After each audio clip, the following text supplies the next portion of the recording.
દર્શક મિત્રો, પેલી ગુજરાતીમાં કહેવત છે ને કે ખાધેલું ઓકાવવું, પણ અહીંયા સંદર્ભ અલગ છે. બોસ વાત એમ છે કે વડોદરા કોર્પોરેશનના ફૂડ સેફ્ટી ઓફિસરોએ છેલ્લા 2 માસમાં 100થી વધુ નમૂનાઓ લીધા હતા, જે પૈકી 31 નમૂનાઓ સબસ્ટાન્ડર્ડ હોવાનું સામે આવ્યું છે.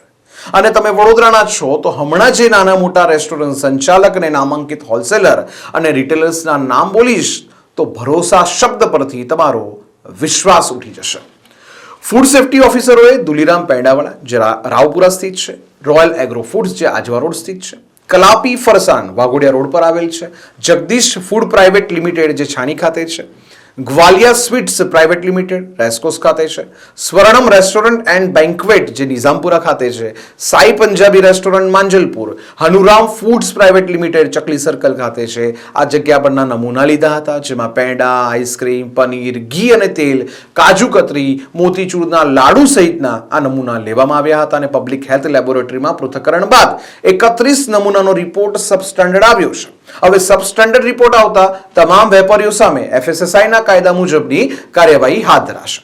હવે મારે વધારે કંઈ કહેવાની જરૂર નથી. આ હર હંમેશનું છે કે તહેવારો પૂરા થાય, આપણે હોંશે હોંશે બધું આરોગી જઈએ અને પછી ફૂડ વિભાગના રિપોર્ટ આવે એટલે જે કીધું કે ખાધેલું ઓકાવશો શું એ વસ્તુ અહીંયા સાબિત થાય છે.